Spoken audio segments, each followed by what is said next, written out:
안녕하세요. 김태현 목사입니다. 뚜벅뚜벅 메시지. 오늘은 신앙질문 시리즈 22번째. 하나님을 믿는데도 왜 내 감정은 흔들릴까? 하나님을 믿는데도 왜 내 감정은 흔들릴까? 시편 41편 11절의 말씀 가지고 함께 뚜벅뚜벅 걸어가겠습니다.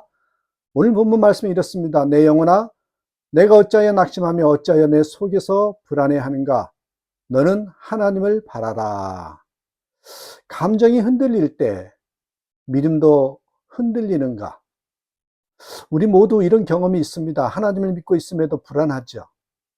기도를 드려도 마음이 가라앉지 않습니다. 예배 자리에 앉아 있지만 내 감정은 멀리 떠 있는 듯 합니다. 그러면 이런 질문이 떠오르죠.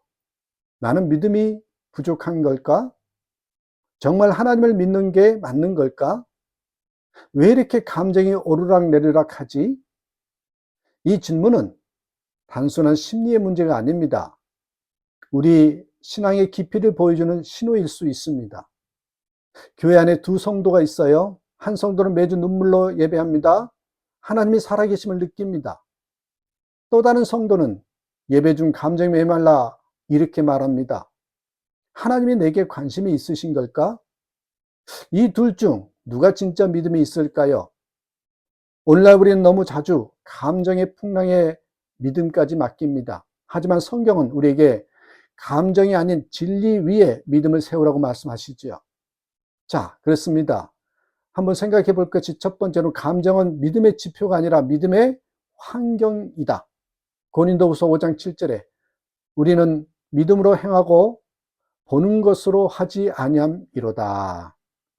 감정은 파도와도 같습니다. 날씨처럼 바뀝니다.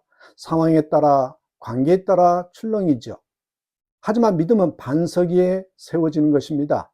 감정 위에 세워진 믿음은 요동하지만 진리 위에 세워진 믿음은 감정을 이끌어갑니다. 감정은 믿음을 망치는 게 아니라 믿음이 자라도록 돕는 훈련장이 될 수 있습니다. 예를 들어 바다 위의 나침반을 한번 생각해 보십시다. 바닷길을 항해하는 선장이 있어요. 날씨가 흐리고 별도 달도 안 보여요. 그럼 무엇을 의지할까요? 나침반이죠. 감정은 날씨처럼 바뀌지만 말씀은 나침반입니다. 우린 느낌이 아니라 하나님의 약속을 따라 걸어야 합니다. 감정은 불빛이 아니라 그림자일 수 있습니다. 말씀은 어두운 길을 비추는 등불인 것이지요. 두 번째, 성경 인물들도 감정의 흔들림이 겪었다는 것입니다. 다윗, 하나님 어찌하여 나를 멀리 하십니까? 엘리야를 보십시오. 노된 나무 아래서 죽기를 구하잖아요. 예레미야는 내가 다시는 여호와를 선포하지 않으리라다. 요한의 제자들은 어때요? 감옥에 있는 요한이 예수님께 오실 그분이 당신입니까? 하고 묻잖아요. 이들은 모두 하나님을 신뢰했던 자들입니다. 그러나 그들도 감정으로 흔들렸습니다. 감정적으로 흔들렸어요. 중요한 것은 흔들리지 않는 것이 아니라 흔들릴 때 어디로 가는가 하는 것입니다. 이 목회자 상담 중에 실제 사례인데요. 한 장로님이 목사님께 말했습니다. 저는 기도도 안 나오고 예배 때 아무 감동도 없습니다. 그런데 이상하게도 교회를 떠날 수가 없습니다. 목사님은 조용히 말했습니다. 그것이 바로 성령님의 역사입니다. 감정이 말려도 믿음이 끌고 가는 것입니다. 감정은 흔들릴 수 있지만 하나님이 여전히 당신을 붙들고 계시다는 거죠. 세 번째로, 감정의 깊은 골짜기 속에서도 하나님은 일하신다라는 것입니다. 시편 34편 18절에 여호와는 마음이 상한 자에게 가까이 하시고, 이 감정이 낮을수록 하나님의 손길은 더 깊게 다가옵니다. 눈물이 많을수록 성령님의 위로는 더 크게 임할 것입니다. 감정은 우리가 하나님을 더 깊이 만날 수 있는 문과 같은 것이에요. 문이에요. 그 문을 닫는 것이 아니라 그 속에서 하나님을 부르는 용기가 필요합니다. 주님, 지금 제가 무너집니다. 하지만 주님은 무너지지 않으신 분이십니다. 이렇게 고백하고 진리 가운데 나아가는 거죠. 여러분, 성경 속에 애굽을 지나던 백성들을 한번 보십시오. 광야에서 이스라엘 백성은 끊임없이 불평하고 흔들렸습니다. 하지만 그들과 함께 하신 구름 기둥과 불 기둥은 결코 떠나지 않았잖아요.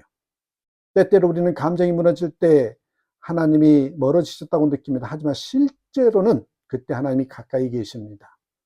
네 번째로, 감정은 주님을 닮아가는 과정의 일부입니다.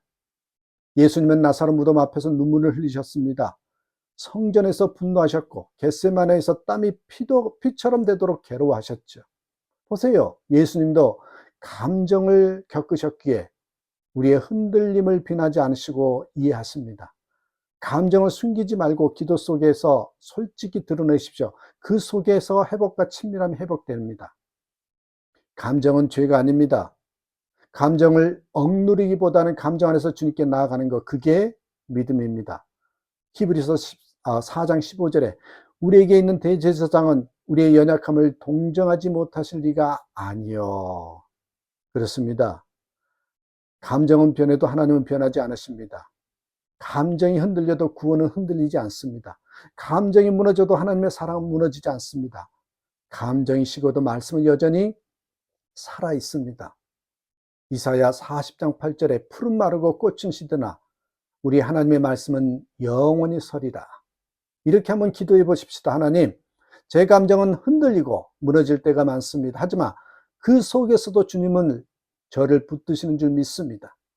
감정보다 주님의 진리를 붙들게 하시고 슬픔보다 주님의 사랑을 더 깊이 경험하게 하소서.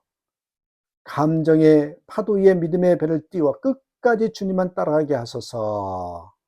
여러분, 오늘 다시 한번 질문을 드립니다. 왜 나는 흔들리는가가 아니라 흔들릴 때 나는 누구를 붙드는가? 감정이 아닌 진리를 따라, 느낌이 아닌 믿음을 따라 흔들림 속에서도 더 깊은 주님과의 관계로 나아가는 저와 여러분 되시기를 주님의 이름으로 축복합니다. 감사합니다.